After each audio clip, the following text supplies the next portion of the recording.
guys, my name is Kate and I'm the GoKids director here at Monterey Church. I want to welcome you to GoKids.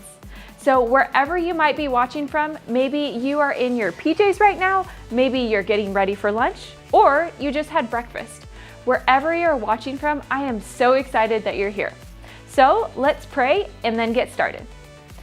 Dear Lord, I thank you for today. I thank you for just every single person who is watching, Lord. I pray that this would just be glorifying to you, that we would just learn more about you and just your story and just the love that you have for us, Lord.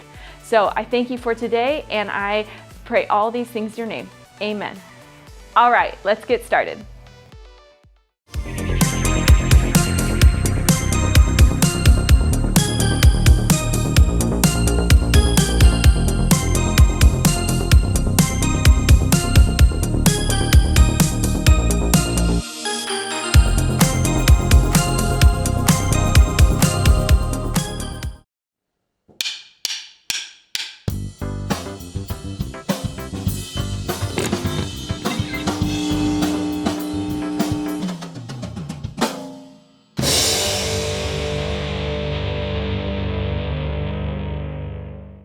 What does fear feel like to you? Maybe it's butterflies fluttering in your stomach, or it might seem like cold fingers creeping up your spine. Fear can feel like a lump in your throat that makes it hard to swallow. Or it might chase thoughts round and round inside your head, refusing to stop. Enough! When you face something hard, fear can show up in 100 different ways. It can threaten to stop you in your tracks. But you don't have to let fear be the boss of you. When fear shouts, "You can't do it!" stop. Take a deep breath. Listen for that still, quiet voice of God. God says, "Be strong and brave. Do not be afraid. Do not lose hope. I am the Lord your God. I will be with you everywhere you go." When you know that God is with you, you can keep going. You can walk straight through those fears. And when others see you choose to be brave, even when you're afraid, they can see God at work in your life. That's why courage is an amazing way to worship God with your life. Because worship is about more than just singing loud, it's all about living loud.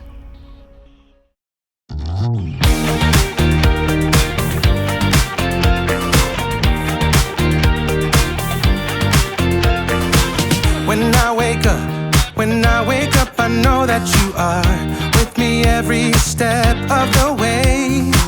You're strong enough to handle any fear that I face. Even things that scare me, 'cause they seem too big. Even all the hard things that make me wanna quit. You're bigger than it all, and you're in charge of it. And I don't feel so worried when I look to you, Jesus.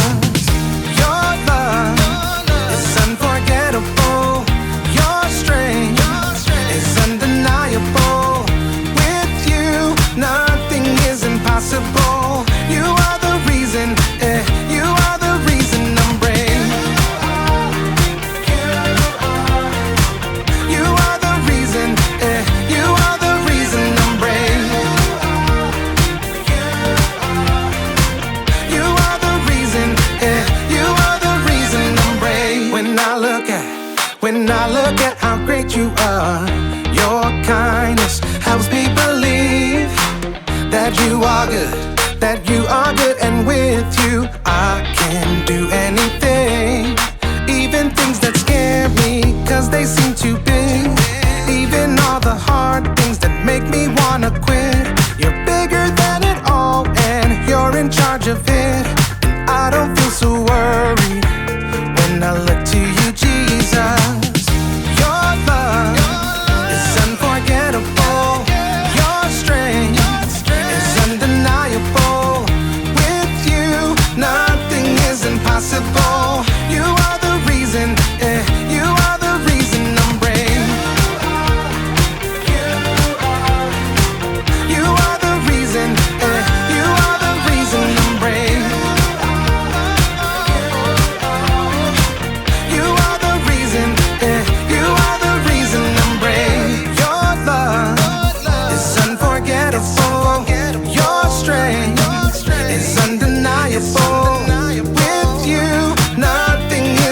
impossible. You are the reason, you are the reason I'm brave. You are the reason, you are the reason I'm brave. You are the reason, you are the reason I'm brave. Welcome to Story Lab. This week we're talking about courage, while we take a look at the story of some spies who had a split decision on their mission report.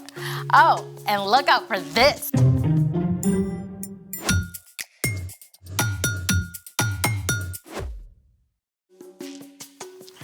Hey, I'm Amaya. And I'm Zeke. And we're talking about courage, which is being brave enough to do what you should, even when you're afraid. So, let me get this straight.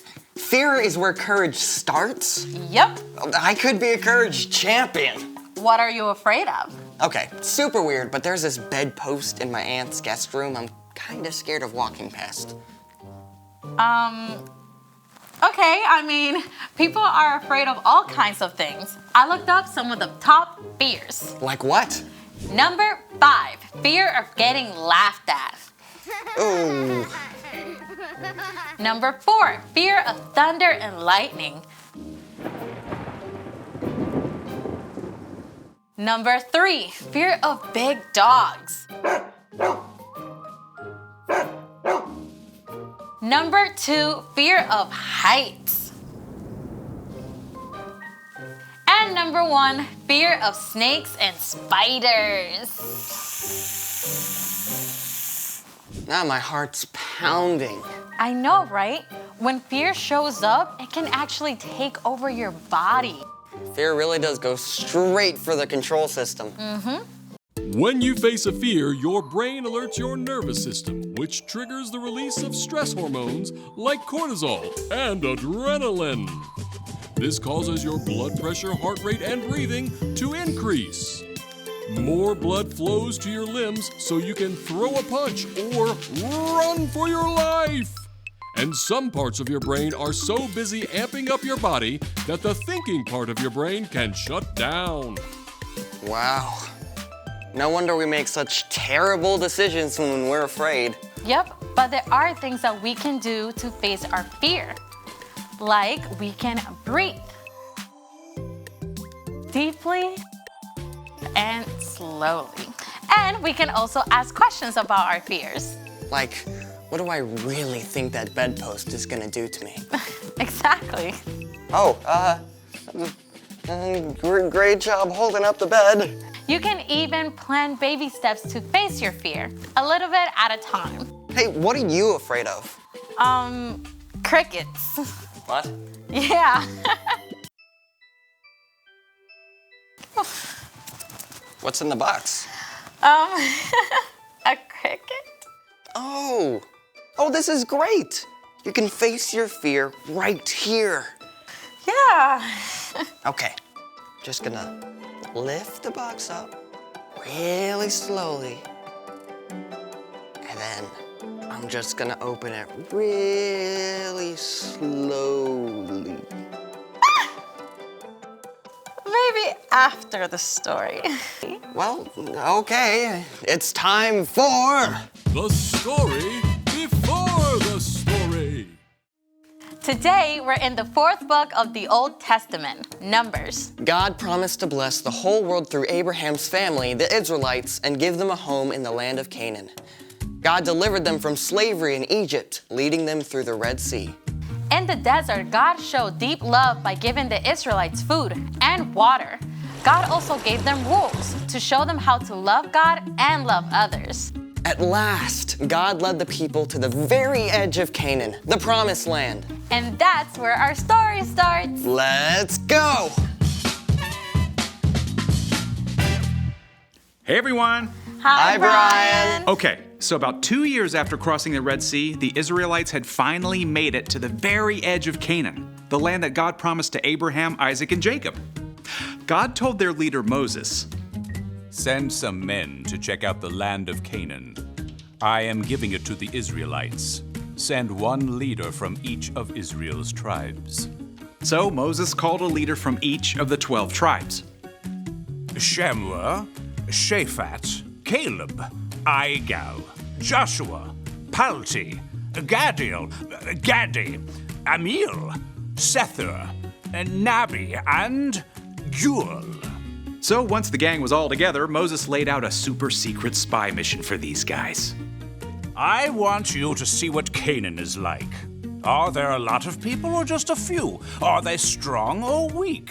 Do their towns have high walls? Oh, and study the land. Is the soil rich or poor? Are there trees? Bring back some of the food that grows there if you can. So just like that, these 12 men snuck into Canaan just as God had instructed. Now, for about 6 weeks, they traveled the length of the country and saw the places where Abraham and his family had lived hundreds of years before. On their return journey, the spies cut a bunch of grapes so ginormous, it had to be carried on a pole between 2 men. You can bet that when they showed up in the Israelite camp at the end of 40 days, it made a pretty big stir. At first, the spies gave a glowing report. Canaan is super awesome! The land is filled with so many good things. It's practically flowing with milk and honey. Yeah, check out these grapes. But we can never go there. The people who live there are powerful. Their cities have high walls. The people are like giants! Even though the spies had seen many good things, they were stuck on their fears. Only Joshua and Caleb were brave enough to speak up. We should go up and take the land. We can certainly do it. No way. They're stronger than we are. They're so ginormous that we look like crickets to them. The Israelites chose to listen to fear. They went into complete panic mode, convinced they would be destroyed. They even begged to go back to Egypt. Joshua and Caleb tried to speak to them. The land is very good. If the Lord is pleased with us, He'll lead us there. He will give it to us. But we've got to obey Him. Yeah, don't be afraid of the people in the land. The Lord is with us. Instead of listening to Joshua and Caleb, the Israelites talked about killing them. But in the midst of all this chaos, the glory of God appeared at the tent of meeting. God spoke to Moses. How long will they refuse to believe in me? Moses begged God to have mercy on the Israelites. Lord, your love is great. Forgive the sin of these people, just as you've done so many times already. I have forgiven them, just as you asked. But not one of these people will see the land I promised to give them. But my servant Caleb has a different spirit. He follows me with his whole heart, so I will bring him into the land. Joshua was also allowed to enter the land. God did forgive the Israelites for turning away again, but there were big consequences. Instead of forging ahead into Canaan, the Israelites ended up wandering and stuck in the wilderness for almost 40 years. Now, by that time, only Joshua and Caleb were still living to lead the new generation, their children, into Canaan. And fast forward, they did. At the end of 40 years, Joshua led the Israelites into the promised land. And right away, they came up to the walled city of Jericho. But with God's help, they faced their fears, and those impossibly strong walls came tumbling down. But that's another story for another day. Wow. I mean, so the spies' fears were real. I mean, their enemies were really strong. Yep, but Joshua and Caleb knew that God had already promised to help them. Yeah, they had to make a choice to do the right thing, even when everyone else was giving into fear. So, what's our part in the story? Well, fear is totally normal, but God can still help you be brave and do the right thing. Yeah, maybe you're in a group where a popular girl is saying mean things about another kid. Your friends might be afraid to speak up because they don't want to get laughed at, but you can be brave and you can speak up because that's not right. Or maybe the fire alarm goes off and one of your friends is really panicked. That happened in my school. Yeah, you can be the one to stop and help them calm down. Right. You never have to face fear alone. When you believe in Jesus and follow Him, God's Spirit lives in you and can give you the courage to do the right thing. even if you are afraid. And that's something awesome to hold on to. Oh, for sure. See you next time. So here's the thing. You can do what you should even when others are afraid. Want to face that fear right now? Sure. I mean, what's one giant evil cricket gonna do to me? Baby steps. Okay. Just gonna pick it up real slowly. Okay, remember your breathing. Release the cricket. Thanks for joining us in the Story Lab. See you next time.